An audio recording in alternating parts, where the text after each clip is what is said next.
Today we'll be reacting to Jamari, how Lilly Singh lost her entire audience in 1 year. Who?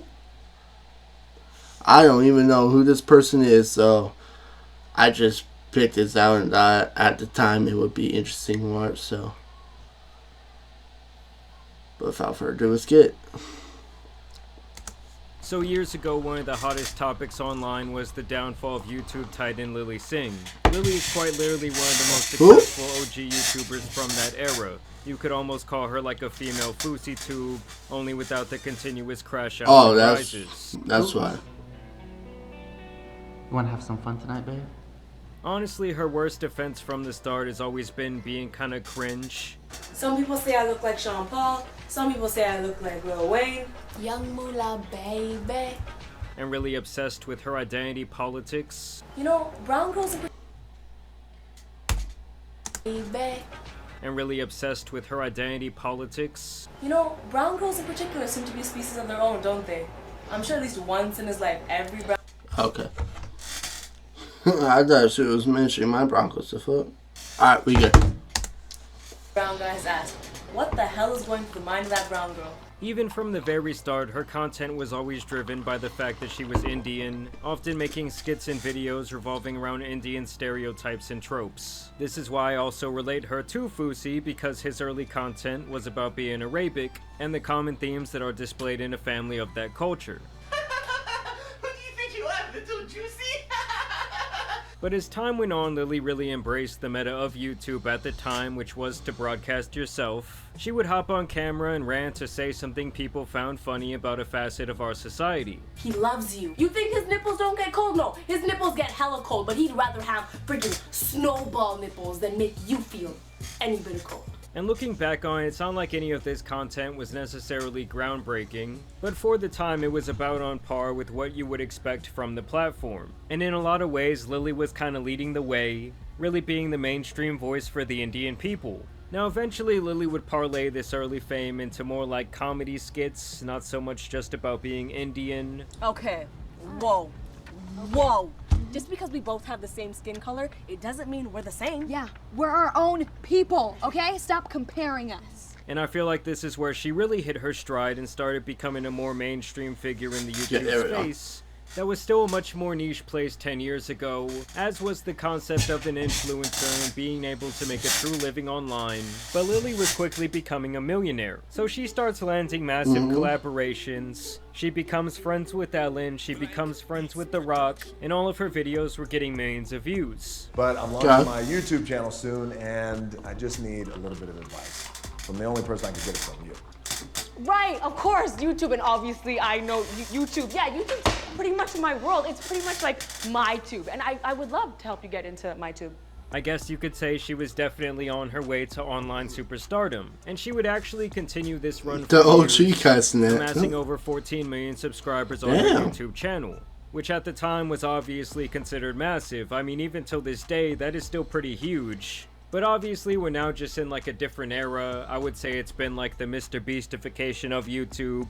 I guess you could also say the slop AI era. And it actually wasn't until around 6 years ago, almost to the day, that her life would be flipped upside down on its head. All through what looks like it could be her greatest opportunity yet. A little late. Oh no. For now we can continue. With Lilly Singh, her now infamous talk show that would air on NBC. But now that I'm in this position, I'm super excited to help pave the path. And as a woman, I'm especially stoked to join this group of people. You may be thinking, hey, who's this broad, and where's my straight white male host? Now when I reflect on this show, I do kind of have mixed feelings. Because on one hand, I would rather get a lobotomy than sit through the entire 2-season run. But on the other hand, I don't think that anyone would have been successful under the constraints they placed upon it. Hello, my name is Lilly, and I ain't a white man. My skin got some color, and it ain't a spray tan. Basically, the budget was so small that they had to film 90 episodes in a little over 3 months, meaning she was shooting multiple per day with an undersized writing staff. Right? Doesn't seem to be many options. Let's try this. Yes! Where am I? Now, this is the type of representation we should be seeing in 2019. Oh, is this a callback audition for Quirky Best Friend of a White Lead? So doing 3 episodes and 2 sketches. in one day. And that's not to even mention that there was a massive delay from when these would be filmed and subsequently released. And I really do feel like late night talk shows rely on current events quite a bit, and this would only become much more noticeable when the pandemic hit, as a lot of the topics she was talking about now seemed beyond tone deaf, like making out with people, or going to parties, or basically just being in public places. Now, I have noticed that my guy friends don't bring new girlfriends around me anymore, also. You know, it used to be because they thought I'd them. Okay? But now, not only can I block, I can rebound, box out, do a layup, and score! What?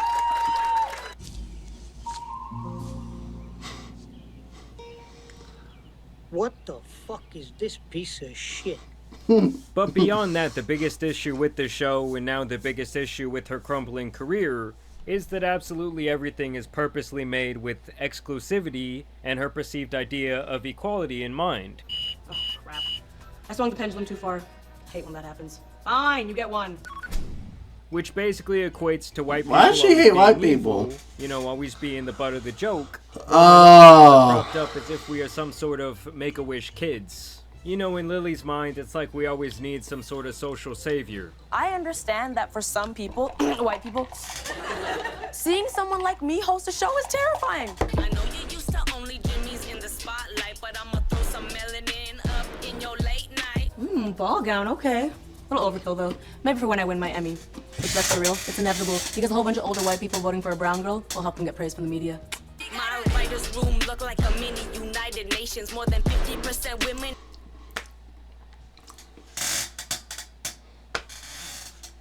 And people are all races. Meanwhile, the other kid is like, oh great, another white savior. Because Daniel knows better than to hook up with some rich white lady. But at least it's inclusive, if you know what I mean. And look, I get that this is her form of some sort of media reparations that she is trying to take into her own hands, but the whole bit became incredibly exhausting very fast. Like, there is nothing clever or new about her observations in regards to racial dynamics. And above all, it just seems like she just shits on white people over and over just for the sake of it, especially white men. Next, lunge forward. Just like you want to lunge at Kyle's throat when he steals your idea during the board meeting and then tells you to smile more while he grabs your ass in the elevator. I mean, don't get me wrong, using race and identity in comedy is a story as old as time. But Lilly just has this very immature, shallow way of approaching the topic every single time.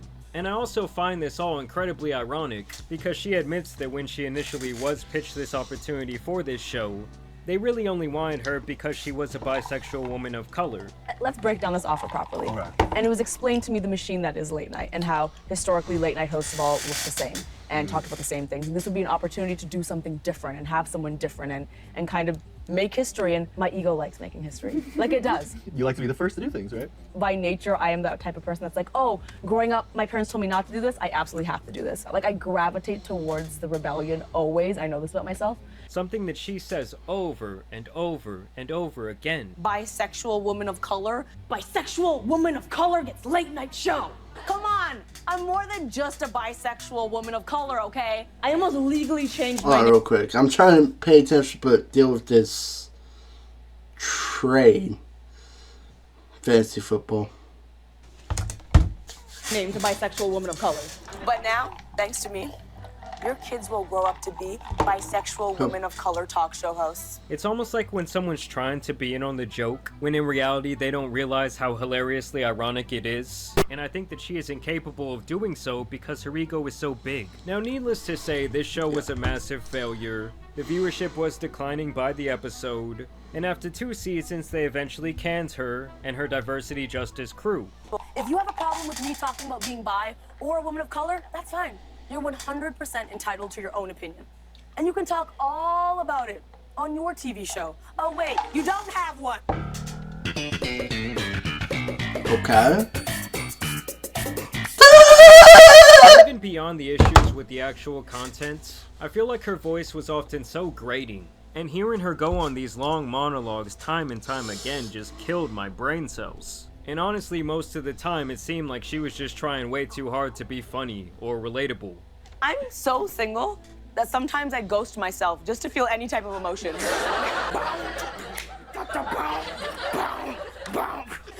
worries, fam. Light one up. You're good. And And overall, I feel like this was an opportunity that was handed to Lilly prematurely because she did really check off the right boxes, and was also popping enough on YouTube with the right certain target demographic for them to take a swing at it. If you're wondering why I've been chosen to host this show, it's because television is dying and the internet is thriving. But Jesus Christ, did they strike out. Ugh. Here comes the pitch. Strike 3, and he knew it. Didn't even get the bat off his shoulder. And sadly, this all really derailed her career, her mental health, and her public perception. And what would actually make matters much worse is that in the aftermath of this fallout, Lilly would go on to do a TED Talk that was also incredibly cringe. I can't tell you how many times I forgot to wipe that chest hair off. A lot of times. But it was also here where we learn why Lilly is so hell-bent on massaging her own ego through the guise of fame and success, and being quote-unquote groundbreaking. It actually all started from the moment she was born. You see, because my mom had been told that if she gave birth to a daughter, it wasn't worth phoning home about. After all, she'd already given birth to my older sister, and this time everyone had high hopes that she would do right and have a son. But she didn't. She had me. And so there were no congratulations or Indian sweets sent our way. Just the reality that from the moment I came into this world, I was already a disappointment to so many people. So from the start, she was destined to have an issue with the way she viewed herself and also her self-worth. It was literally ingrained in her that being born a woman was to be subservient to men. Obviously something that can create a massive issue with someone's self-image. He said that I had done what no one else could have done, and I had made the family name proud. Me, Lilly, the baby born a girl. I am attracted to influence and power because I always felt like that's how I had to change people's minds. So this then defined who she was as a person, really for her entire life. And it's like the only way that she could get back at her family and prove them wrong is to have this massive chip on her shoulder. So it's like all of her work ethic and even eventual success was driven out of spite rather than anything positive, and it's like she just cannot let that go. It would be naive for me to sit here and say that a lot of my success is not because I had a desire in me to prove people wrong. Like, you had to work 10 times as hard as the male that they were hoping for, the boy that they were hoping for. I had to literally become a superhero. Because honestly, a lot of people are driven to success by wanting to prove people wrong. But usually at some point once they've made it, they can do some self-reflection and realize, oh, well, if they didn't want me, well, fuck them. And fuck it. There I was, Lilly, the baby born a brown girl, rubbing elbows, or at least time slots, with comedy royalty. Now, even with that all being said, she still crones on about the fact that her show was not successful, basically crying that no one wanted to hear her shallow-ass perspectives on social politics. The silver lining is that we'll finally get a different perspective in late night. You know, a little bit of melanin, a dash of queer, a different take on things. Let's do this! But my take was almost never included in topical media news coverage roundups. You know, we still got the same voices, the same perspectives, even though someone and something different was literally the next time slot. I kept trying to pull up my seat. You know, I kept trying to join the dinner conversation. I kept trying to ask for a more supportive seat. But every time I would be told that I should be grateful to have a seat in the first place. While also blaming her race and her sexuality for her eventual cancellation. Almost like saying, oh, the world just wasn't ready for these messages yet from someone who looks like me. I would receive notes like, don't be so loud, don't be so big, don't be so angry, smile more. And my all-time favorite, don't over-index on the South Asian stuff. Now, unfortunately, the budget wasn't based on the importance or significance or historic nature of the show. It was based on the 1:30 a.m. time slot that we had. So a true investment is one that values potential over proof. Because so often that proof doesn't exist for women. Not because we aren't qualified, but because we haven't been given the opportunity. In other words, if you're trying to be inclusive, don't give someone new a seat made of straw until they prove they deserve a better one. When in reality, the messenger had truly not earned her place at the table, as she likes to say. Just watching the show, it was beyond obvious that Lilly skipped a bunch of steps, and was more or less thrown to the front of this line. Because pretty much almost every late night host has spent years grinding stand-up, maybe in some writing rooms, or doing some sort of other hosting, you know, like live performance type of jobs. And while yes, she had done some live shows in the past, Lilly was still prematurely given this job, and when she tried to step out of the YouTube bubble, it was beyond obvious that she was not prepared. And when you combine that with her massive ego and improperly placed chip on her shoulder, it was really destined for failure. I mean, even when she won some sort of award that I'm guessing was bought and paid for, I think it was like Female Comedian of the Year. She was so incredibly cringe and not humble at all in her acceptance. She was actually very spiteful. Thank God! Because this has been exhausting, honestly. A lot of you recognized me from that show that your publicist told you not to do because then you couldn't get on one of the Jimmys. It's fine, honestly, whatever. I honestly don't care. I'm not even hurt. I don't even care. It's whatever. I'll be me, Kyle, my manager, they're all here. Someone applaud them. You don't know them. They're strangers. We'll do it anyways. This is weird. Oh, I want to say things like, I don't deserve to be here. Like, I don't deserve to be in this room because women always have to downplay our accomplishments. Not today. And I feel like for the last couple of years, Lilly has definitely been laying kinda low. Like, I really think the failure of her late night show did a lot of damage to her ego and her self-esteem. And I think she really felt like at that point everyone had kind of turned on her. I guess in my delusional brain, I was like, they're like my family and they got my back. And then when I did late night, to see that so many creators on YouTube like tore me apart the first chance they got, it was this irrational sense of betrayal. But now she has released this independent film. It's like her brainchild of around 7 years under her production company called Unicorn Island Productions. We friggin' made a movie, y'all. We friggin' made a movie. And I'm gonna let you guys take a guess about who's the star of this show. Hello everyone, I'm Miss Singh, and I'll be teaching sex ed. The only person who should be entering you is Jesus. I can't teach this class. Why not? But wait guys, let's give it a chance. Maybe this piece of content is about something other than identity politics. For everyone, you made a sex comedy featuring someone that looks like you. Like, it's not gonna be for everyone. I even know it's not perfect. So one of the things that filmmakers that are like minority groups struggle with a lot is that most critics are white men. And so when you have a movie like this where like there's barely any white men in the movie, it's a thing that we discuss that's like, it's a little tough. Yeah, well this is gonna suck. I've been dating this DJ, and she has been remixing my pussy like, Experiment with your sexuality, girl. Are you my mommy? You wanna see my little baby wiener? She's in my diaper. The movie is called Doing It, where Lilly stars as a 40-year-old. What the fuck? What the fuck? What the fuck? You know what? You got it. She got it. She's in my diaper. The movie is called Doing It, where Lilly stars as a 40-year-old virgin who has been assigned to teach sexual education. You're still a virgin? Shut up, Maya, that's weird. Now, I won't lie to you guys, What I have not the watched this movie yet, fuck? but y'all let me know down in the comments if you do want me to do a separate review of it. Because honestly, it does seem pretty raunchy, like there was even some scenes from the trailer I could not include in this. Now, the last thing I really wanted to touch on here is that Lilly, or perhaps her publicist, has from my perspective been buying views and comments on not only her videos, but also when she's gone recently to do an interview. I mean, just look at this string of comments from her most recent video where she goes to her movie premiere and compare it to this interview she did, or even this interview she did, or that interview she did, or this piece of content she did, and the comments are all bots and not just normal stuff like those nasty things trying to lure you to nasty websites. They all just say completely irrelevant stuff, but it's always the same. Oh, this is a masterpiece, or this news is really well written, or there's a great piece of journalism. And that is why it is my belief that she or her team are botting these comments to try and make her seem more relevant than she is in 2025, which is honestly perfectly in line with her career, where she seems to think she is much more important and groundbreaking than to be honest, she's acting like she's just big and superior. Meanwhile, at the beginning of this intro, beginning this video, I'm like, who? She really is. I could break a system, break a mold, do something different, and blow the door wide open. I mean, she's gone on some podcasts with some pretty major production value, and these videos are months old, sitting at like 200 or 300 views. But yes, this was all kind of just a dive into the pool of Lilly Singh and why her career kind of failed and stalled out. I mean, don't get me wrong, for some time she was very successful.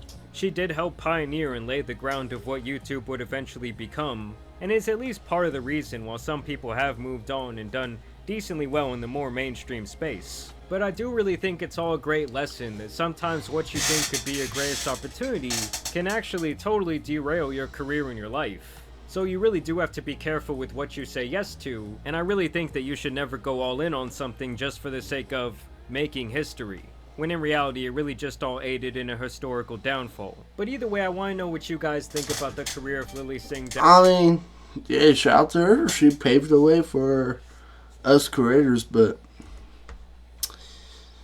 yeah, when you do identity politics and you show on white people, what do you expect is going to happen? It's so hypocritical, bro. But anyways, I hope y'all enjoyed that video. Got nothing else to say. I'll see y'all later. Peace.